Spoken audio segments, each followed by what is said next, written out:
My name is Amelia. I'm 35 years old, living and working in Portland, Oregon. I'm a freelance financial advisor, previously in charge of managing assets for several small businesses in the area. But what I'm about to share has nothing to do with my profession. It's a story about trust, sacrifice, and how both can be swallowed whole by silence that lingers too long. It all began 7 years ago when my parents, Frank and Lorraine, told me they were struggling with their mortgage. At the time, I had just landed my first major contract in my career and was renting an apartment near downtown. We could lose the house, you know? My mom said over the phone, her voice trembling, though she tried to sound composed.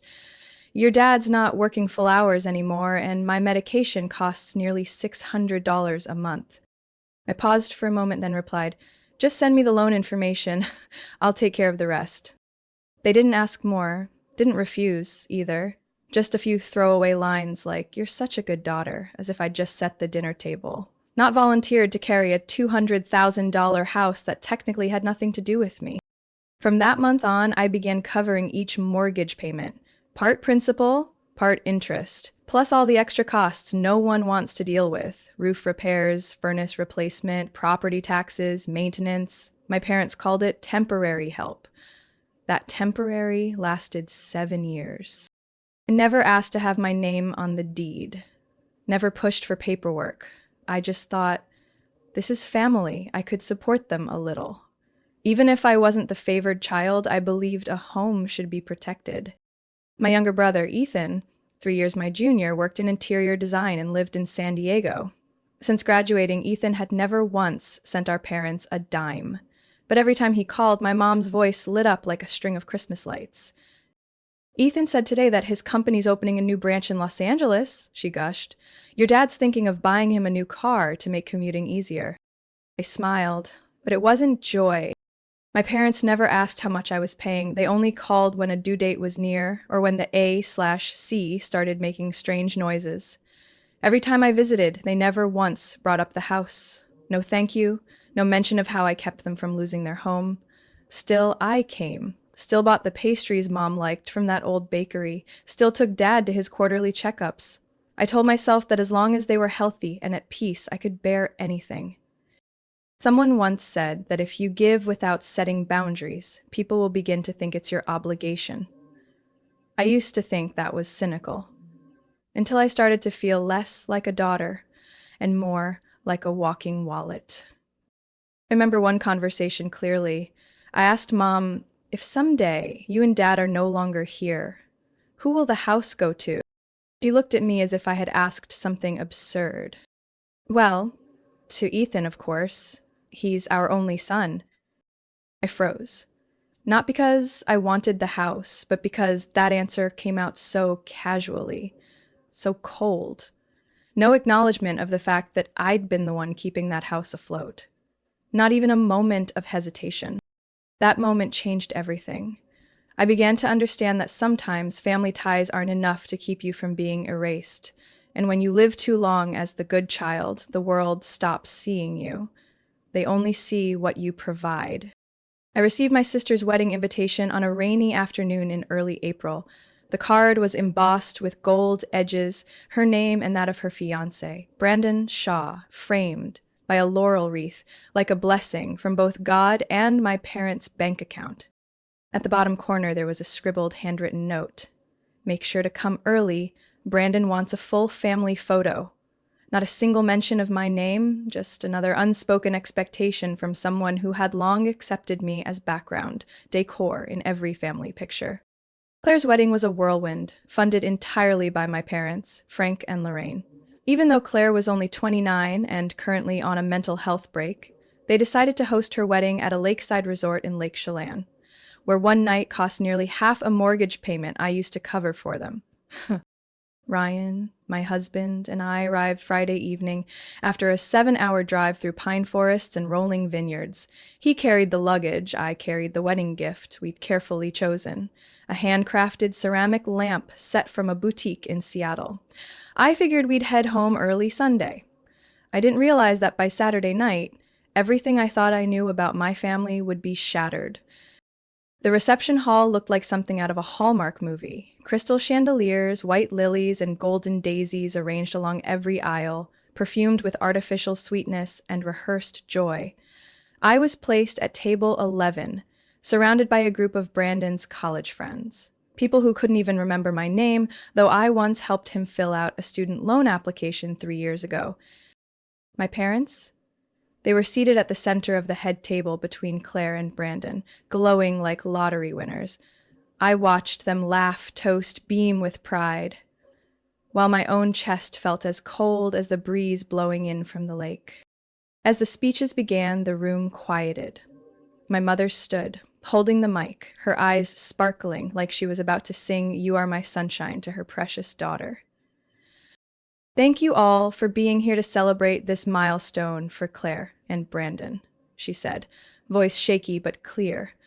"As parents, there's nothing more joyful than watching your daughter find someone truly deserving." My father stood beside her, hand on Claire's shoulder. "And we'd like to give them a gift," he added, "to help them begin their new life with a strong foundation." People started murmuring. I leaned in slightly. Ryan gently rested his hand on my knee, a silent warning. "We're gifting Claire and Brandon the Riverbend house, our beloved family home. Starting next week, all the paperwork will be finalized. We believe that home will continue to bring joy, laughter, and perhaps a few sweet grandchildren." I went still. The Riverbend house. The house I'd been paying off for 7 years. The one where every brick, every coat of paint had my sweat behind it, now being handed away like some sparkling wedding prize, in front of hundreds of guests. Not a single mention of me, not a word of gratitude, not even a pause. Claire gasped theatrically, then burst into sobs. Brandon smiled like someone had just handed him the keys to a sports car. Around me, applause thundered. I heard someone whisper, "So generous." And me? I sat there, unsure if I was present out of duty, heartbreak, or the sheer paralysis of disbelief. Ryan leaned in and whispered, "Do you want to get out of here?" I shook my head. "Not yet. I want to hear if they have anything else to give away." The speech ended in clinking glasses and misty eyes directed at Claire, the family's golden girl, and I sat, wine untouched, watching them celebrate the fruits of my labor as if I were invisible. After dinner, I stepped outside to breathe. Behind the tent, I spotted Claire and Brandon posing for photos. The photographer called out, "Hold the key up!" Brandon reached into his suit pocket and pulled out a brass key, the same type I replaced when fixing the back door 2 years ago, and held it high like a trophy. Claire leaned on his shoulder, tears barely dried but smiling ear to ear. I quietly backed away, swallowed by the shadows. Somewhere inside me a door had just closed. Sunday morning after the wedding night, I woke up in the hotel room with a heaviness in my chest I couldn't name. Ryan was still asleep, but I hadn't been able to close my eyes since 3 a.m. The image of Brandon raising the house key kept looping in my mind like a scene on repeat. I got dressed and quietly headed down to the lobby, where hotel staff were setting up the breakfast buffet. On the front desk sat a wooden box with a sign that read, "Thank you notes and keepsakes for our special guests." I hadn't planned to approach, but when the receptionist smiled and nudged the box toward me, saying, "I'm sure your name's in here," I gave a polite nod. I opened the lid. Inside were handwritten notes, cream-colored thank you cards, and small gift bags tied with ribbons matching the wedding theme, shimmery silver blue. I picked one up and saw the printed message, "Thank you for being an irreplaceable part of our special day. Love, Claire and Brandon." Then I saw the name, Ryan Fisher. Only Ryan. No Amelia, no and wife, nothing. My husband was named. And I, the one who drove 7 hours, the one who once helped Brandon with his student loan mess, was completely erased from their gratitude. I sat down on the bench in the lobby and opened the candle bag. The artificial lavender scent made me wince. At the bottom was a $10 Starbucks gift card. The receptionist smiled again, oblivious. "Did you find your card?" Claire wrote everyone herself. So sweet, right? I didn't answer. I just nodded, then stood up. The moment I turned my back, I knew. I hadn't just been forgotten, I had been intentionally left out. That night, after we returned to Portland, I found a small envelope in the mailbox. The sender, the Shaws. A post-wedding card, I assumed. I carried it to the kitchen and set it beside a pile of unopened mail, but curiosity got the better of me. Inside was a photo of Claire and Brandon kissing under a rose-colored arch with a caption underneath. On a cold, thank you for celebrating with us on our special day. We're so grateful for the love from our family and friends. The photo came with a small card. Recipient? Mr. Ryan Fisher. Twice in one day I saw my husband's name. Mine was nowhere. I wasn't sure whether I felt more angry or hurt. I had long grown used to being labeled the serious sister in the family. But this went far beyond a missing name on a card. They had hosted their wedding in the house I'd sweat to keep. They had gifted it to my sister right in front of me, wrapped in applause. They had posed with the key and artifact of betrayal. And after all of that, I didn't exist in their words of thanks, as if I was some stranger who happened to attend. That night, I sat on the living room floor, opened my laptop, and logged into the tax records. I didn't do anything, just stared at the long list of mortgage payments under my name. The roof repairs, the water heater installation, the window replacements. I had done all of it without expecting anything in return, but for the first time I asked myself, had my silence been a mistake? Ryan came out of the bedroom and saw me surrounded by paperwork. You okay? He asked.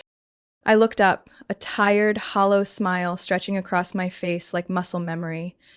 Maybe I need to reconsider what family actually means.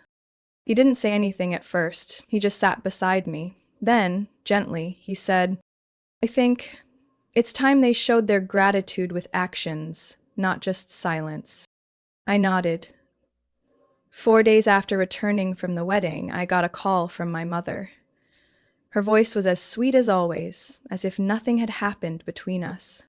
Amelia, are you free this weekend? I'd like to talk to you about something. I kept my tone neutral. Sure, what is it? Your dad and I have been thinking about relocating somewhere quieter, closer to nature, but not too far from Portland. This apartment is too crowded, noisy. You know how it is. I waited. The real reason she was calling hadn't come yet, and I was thinking, your cabin in Forest Grove would be perfect. I sat up straight, almost dropping the phone. The cabin? You mean the one I bought and spent 2 years renovating myself? Well, yes, it's in your name. But I remember you don't use it that often. It just sits there. It's a waste. I clenched my fists. That cabin in Forest Grove was the only place I had ever truly called home. I'd spent that first summer painting the walls, installing the plumbing by hand, and planting lavender along the porch. It wasn't fancy, but it was the kind of retreat I had dreamed of since college, a place no one could touch. Mom, I took a deep breath, that cabin is my getaway. It belongs to me, and I have no intention of sharing it with anyone. She let out a soft chuckle, loaded with meaning. Oh, Amelia, don't treat us like strangers.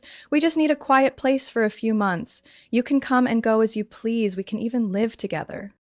It felt like I was being dragged back into that same old pit, where every request came coded in reason, and if I said no, I'd once again be the selfish one. I mean it. That cabin is not a backup home for you and Dad, I said calmly. It's mine, and no one is moving in. There was a pause on her end, then her voice sharpened. Do you have to make everything so difficult? I thought, after all we've done for you... I cut her off. You mean after all I've done for you? She didn't respond. I paid off the mortgage on your old house for 7 years. I covered medical bills, repairs, even replaced the roof. Not a single thank you. Not one mention of my name in the wedding thank you cards. And now you want to take the only thing I've kept for myself? All I heard on the line was a weary sigh. You've changed, Amelia, she said slowly. You used to be more agreeable. I closed my eyes. Part of me wanted to hang up, But I wasn't the same Amelia, the one who used to say yes just to keep the peace. I ended the call with one sentence: I'm going to change even more, and you'd better get used to it. That evening, when Ryan got home, he found me standing in the kitchen, both hands on the counter like I was holding myself back from exploding. Let me guess, they want something again? He asked. I nodded.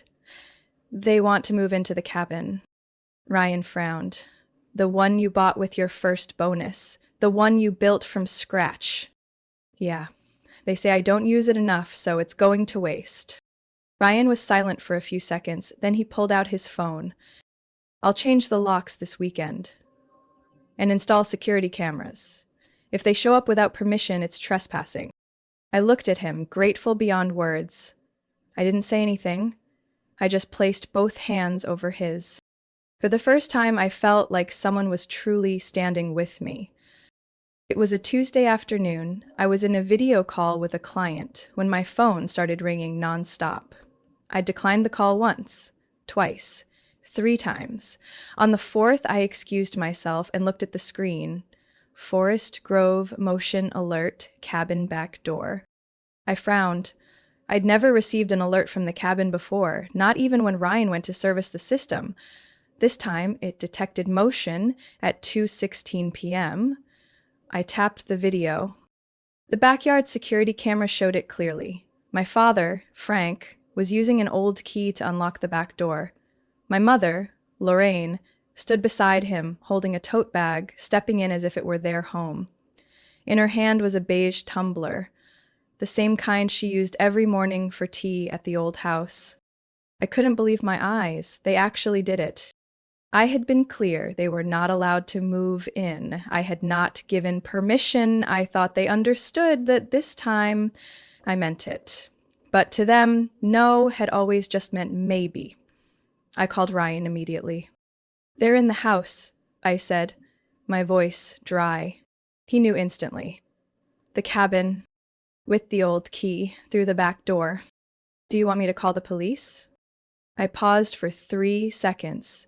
That question felt like a line in the sand, a turning point. Yes, I said firmly. Call them now. This is trespassing, and the cabin is legally mine. 18 minutes later, I got a call from the local sheriff. His tone was calm, but I could hear his hesitation. Ms. Amelia, we're on site. There are 2 individuals here claiming to be your parents. They say they have permission to be here. We need you to confirm. No one has permission to use that cabin except my husband and me, I said clearly. It's in my name, and I explicitly told them they were not allowed. They entered using an old key. I never granted them access. Would you like us to ask them to leave the premises? I want them out, now, and I want this incident documented. 35 minutes later, my porch camera sent a photo, my mother stepping out with a large bag in her arms, scowling. My father followed, quieter, offering no resistance. A police officer stood next to them, holding the patrol car door open. They were removed from the cabin by local authorities. There was no shouting, no dramatic outburst. But the look my mother gave the camera before getting into the car, I'll never forget it. It wasn't pain, it was disbelief. She couldn't fathom that I'd actually followed through. They never thought I'd truly enforce a boundary. That night, the cabin returned to stillness. The system updated. No more movement. Doors locked. Lights off. Ryan came home carrying a fresh set of locks. He replaced every single one the next day. As he worked, I stood on the porch, staring at the wooden sign that hung by the door. Rest here. Leave what's heavy behind. I let out a quiet laugh. The slogan now felt like a cruel joke. But I knew the heavy thing this time wasn't abstract. It had a name, a voice, and a long habit of assuming I'd never fight back.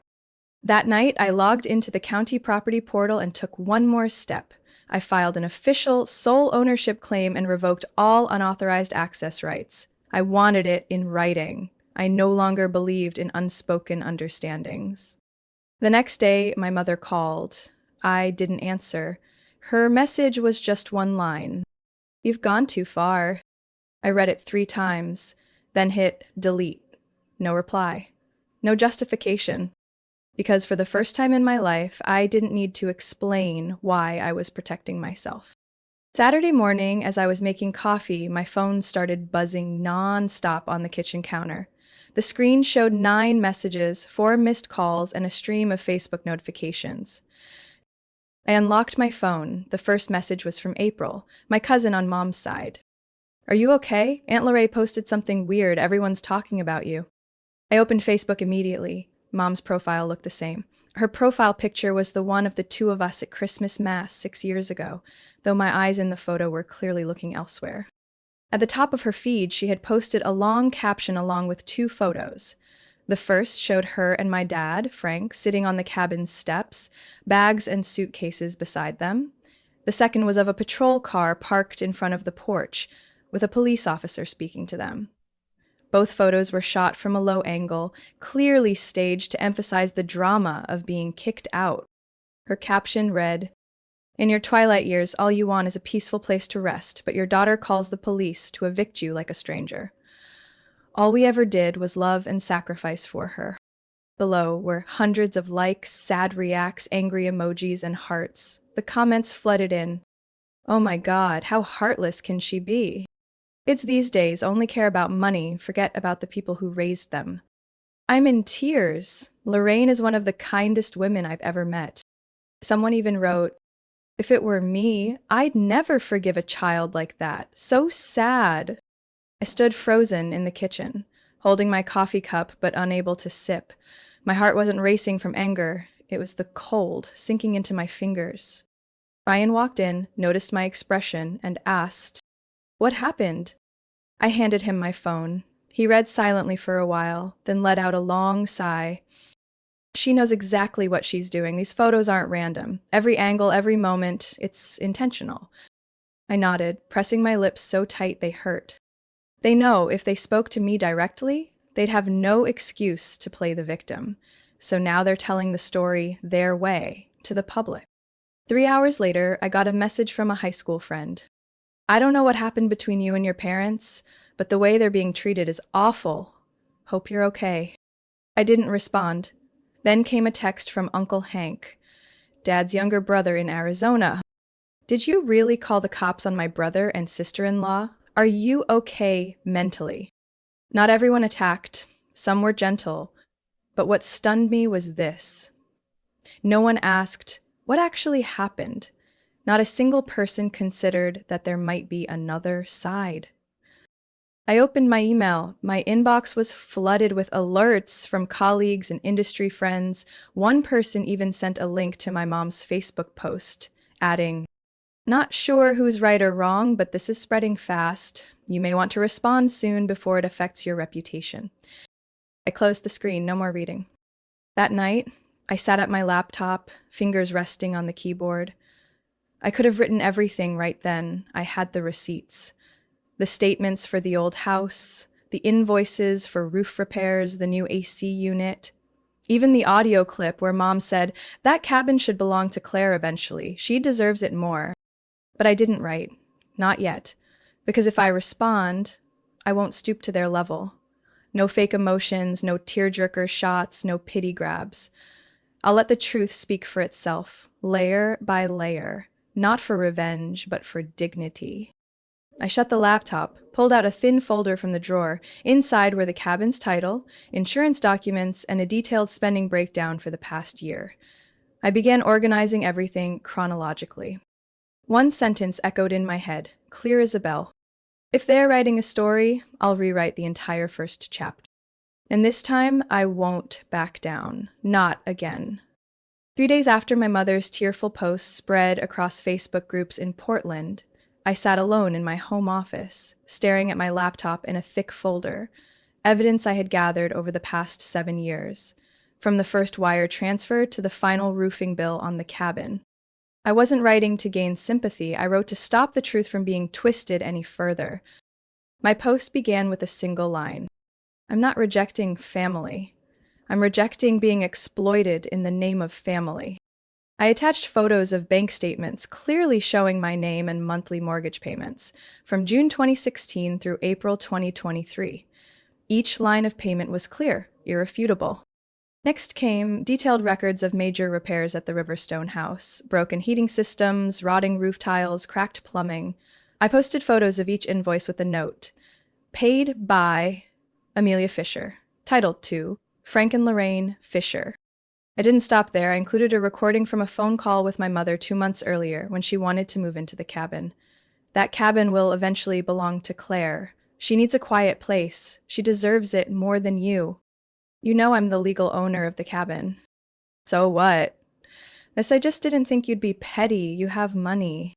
No narration, no emotional commentary. I let their words speak for themselves. At the end of the post, I wrote, I'm not asking anyone to take sides. I just want people to see the whole picture. And if you still choose to turn away, at least know you're turning away from the truth. I hit post at 10:27 a.m. Within 12 minutes, the post had over 300 shares. By noon, I got a message from April. I deleted my comment under Aunt Lorraine's post.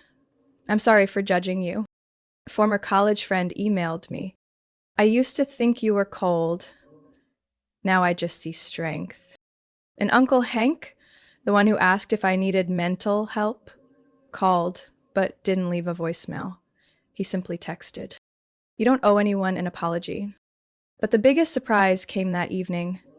Claire, my younger sister, reshared my mother's post, now edited. Most of the emotional intro was gone.